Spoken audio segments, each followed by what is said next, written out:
साथियों, आज भारत तेजी से विकसित होने के लक्ष्य की तरफ आगे बढ़ रहा है, लेकिन इस समय भारत कई विराट चुनौतियों का मुकाबला भी कर रहा है।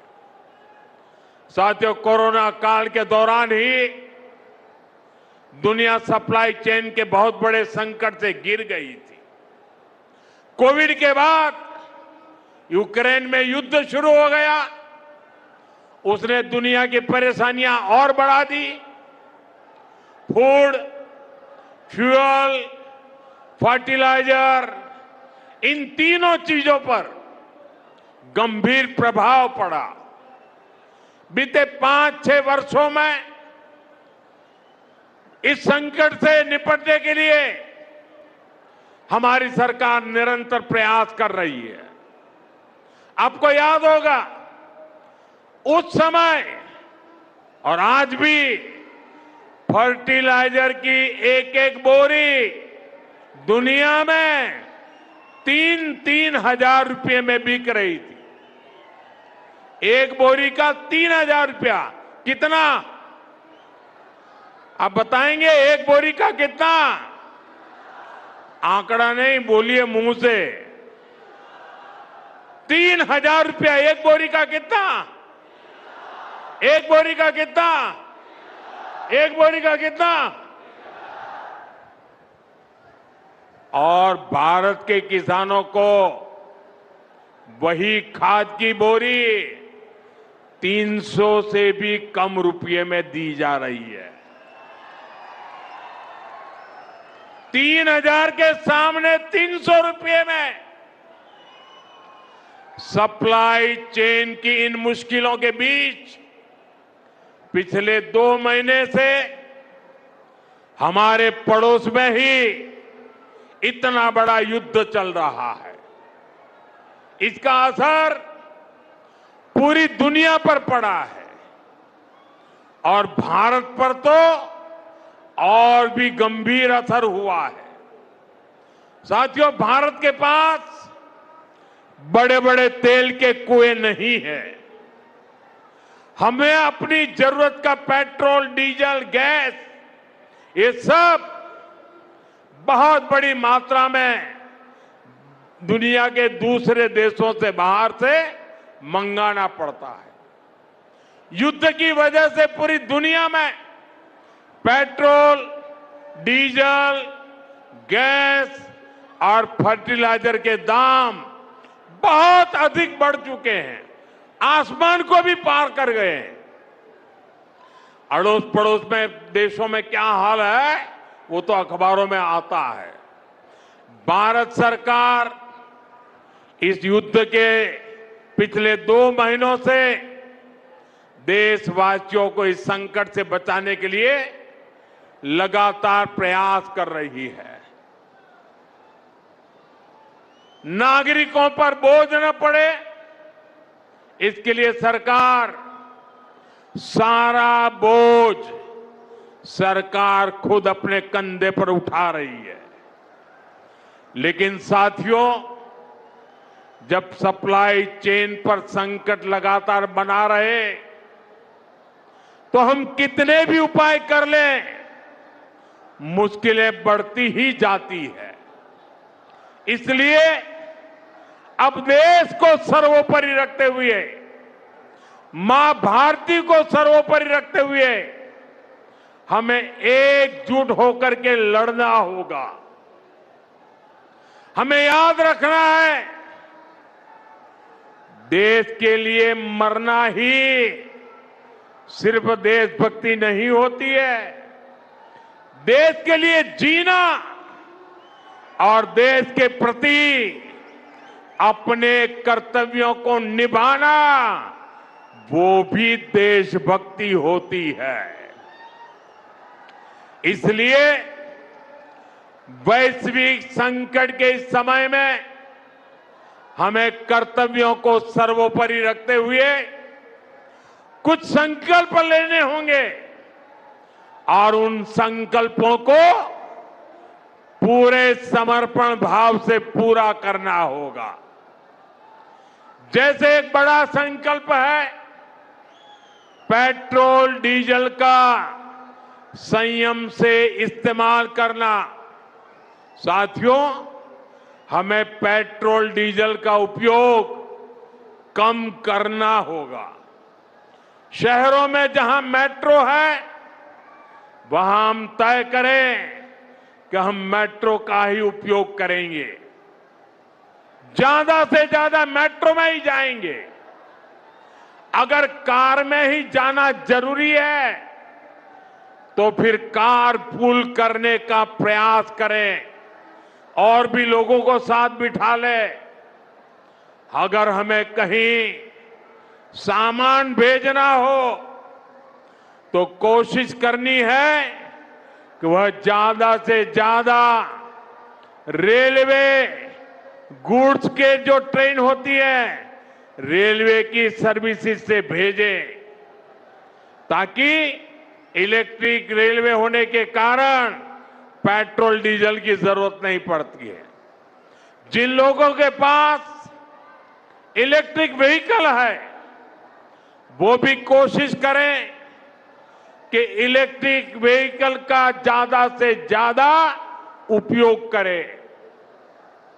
साथियों, हमने कोरोना के समय में वर्क फ्रॉम होम की, ऑनलाइन मीटिंग्स की, वीडियो कॉन्फ्रेंस की, ऐसी अनेक व्यवस्थाएं विकसित की और हमें आदत भी हो गई थी।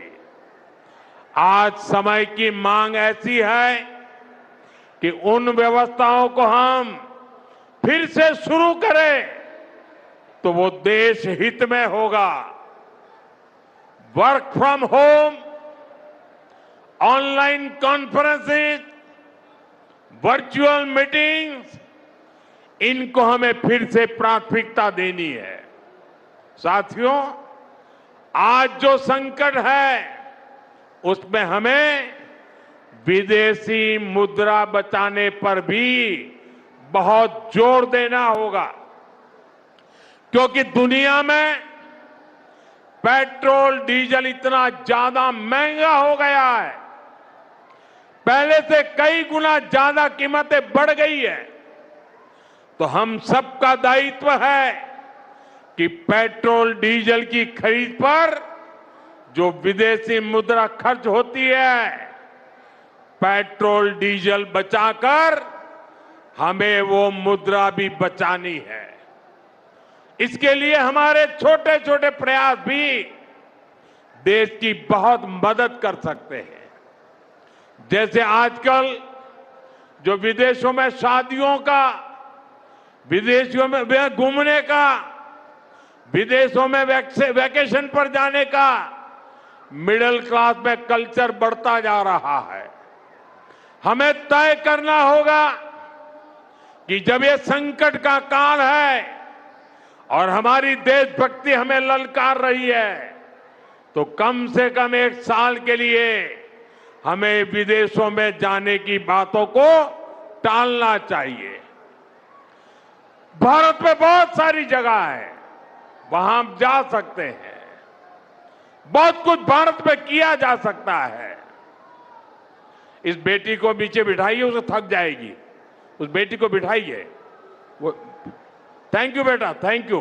बैठिए, आप नीचे बैठिए। मैंने देख लिया बेटा, उसको देख लिया। अब आप बैठ जाइए। हाँ, इस छोटी बच्ची को क्यों परेशान करते हो भाई? इन बच्चों को बैठने दीजिए प्लीज। बच्चों को परेशान मत कीजिए जी। साथियों, हमें विदेशी मुद्रा बचाने के जो भी रास्ते हम लोग अपना सकते हैं हमें बचाना होगा। साथियों, गोल्ड यानी सोने की खरीद एक और पहलू है जिसमें विदेशी मुद्रा बहुत अधिक खर्च होती है। एक जमाना था जब संकट आता था, कोई युद्ध होता था तो लोग देश हित में सोना दान दे देते थे।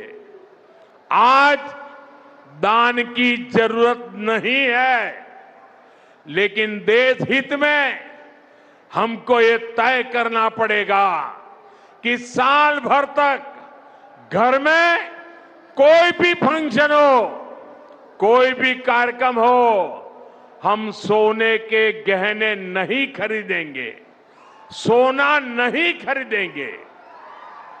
विदेशी मुद्रा बचाने के लिए हमारी देशभक्ति हमें चुनौती दे रही है और हमें इस चुनौती को स्वीकार करते हुए विदेशी मुद्रा को बचाना होगा। साथियों, ये समय एक और बड़े सबक का भी है।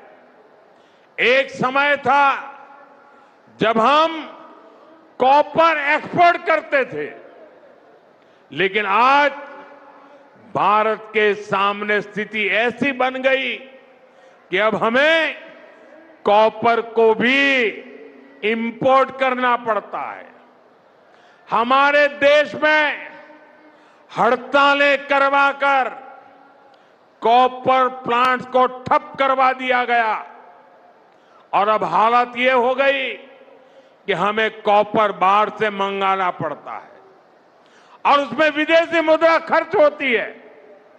इसलिए मैं ऐसे सभी मजदूर संगठनों से भी कहूंगा कि हमें ऐसी बातों का जरूर ध्यान रखना चाहिए। भारत को आत्मनिर्भर बनने से जो भी कदम रोकते हैं, उनमें हमें दूरी बनानी होगी और जो लोग ऐसी साजिशों में जुटे हैं, उन पर भी कड़ी नजर रखनी होगी। मैं देश की अदालतों से भी आग्रह करूंगा कि ऐसी स्थिति आने पर देश हित में हमें कोई ना कोई रास्ता निकालने की तरफ बढ़ना चाहिए।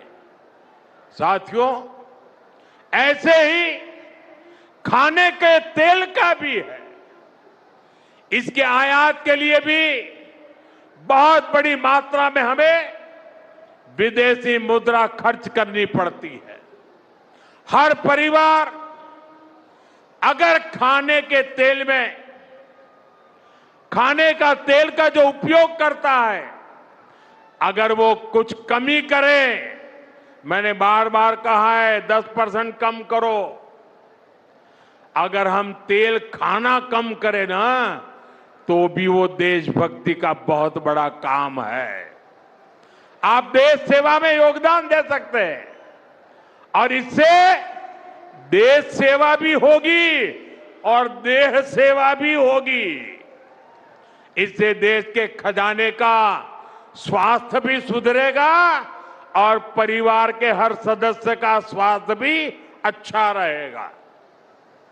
साथियों, विदेशी मुद्रा की खपत वाला एक और सेक्टर हमारी खेती है। हम बहुत बड़ी मात्रा में बाहर से केमिकल फर्टिलाइजर इंपोर्ट करते हैं। केमिकल फर्टिलाइजर खेती के कारण हमारी धरती मां को बहुत पीड़ा हो रही है। हमारे खेत बर्बाद हो रहे हैं। अगर आज हम अपने खेत को नहीं बचाएंगे तो भविष्य में फसलों पर भी खतरा आ जाएगा। इसलिए बहुत जरूरी है कि हम केमिकल फर्टिलाइजर की खपत 25%, 30%, 40%, 50% उसको घटाए, आधी कर दें और हम उसके साथ साथ नेचुरल फार्मिंग की तरफ बढ़ें। हम फर्टिलाइजर का उपयोग कम करके विदेशी मुद्रा भी बचा सकते हैं और साथ साथ अपने खेत को बचा सकते हैं, हमारी ये धरती मां को बचा सकते हैं। और यह हमें करना ही होगा। आज वैश्विक संकटों से जो चुनौतियां आई है, हमें उन चुनौतियों को परास्त करना होगा। साथियों, भारत सरकार खेतों में डीजल पंप की जगह सोलर पंप की योजना चला रही है। हम खेतों में डीजल पंप की जगह सोलर पंप का उपयोग करने का जोर देना होगा। मैं कोविड काल में भी आग्रह करता था कि हम स्थानीय चीजें खरीदें, वोकल फॉर लोकल के मंत्र को लेकर चले। हम मेड इन इंडिया चीजें खरीदकर भी विदेशी मुद्रा बचा सकते हैं और हमारे देश में स्थानीय उत्पादन की कोई कमी नहीं है। चाहे जूते हो, पर्स हो, बैग हो, हमें स्वदेशी पर बल देना चाहिए। और मैं ये नहीं कह रहा कि जो आपके पास विदेशी चीजें खरीदी हुई है, विदेशी ब्रांड की है, उनको जाकर के फेंक दो, ऐसा मैं नहीं कह रहा हूं। लेकिन मेरा आग्रह है कि नए विदेशी प्रोडक्ट हमें नहीं खरीदने चाहिए।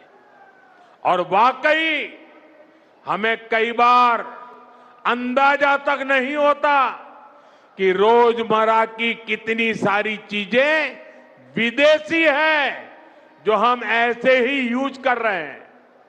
और साथियों, जब मैं बात स्वदेशी की करता हूं तो लोगों को लगता है कि दिवाली के दिए खरीदो मतलब स्वदेशी हो गया।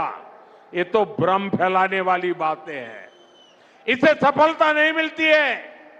हमें घर के उपयोग में आने वाले सामान की लिस्ट बनानी है। देखना चाहिए कितनी विदेशी चीजें घुस गई है, पता ही नहीं है। कैंची हो, कंघी हो, छोटी छोटी चीजें, टूथपिन, टूथब्रश, कितना सारा सामान विदेश से हमारे घर में घुस गया है। फिर इस लिस्ट से हमें हो सके उतना जल्दी स्वदेशी में बदलना चाहिए। साथियों, ये बातें सिर्फ एक सरकार, एक दल, एक व्यक्ति की नहीं है। ये बीजेपी का भी मुद्दा नहीं है, ये देश का मुद्दा है। और इसके लिए हर नागरिक, हर राजनीतिक दल, हर सरकार, हर समाज, हर संगठन को संकल्पबद्ध होगा।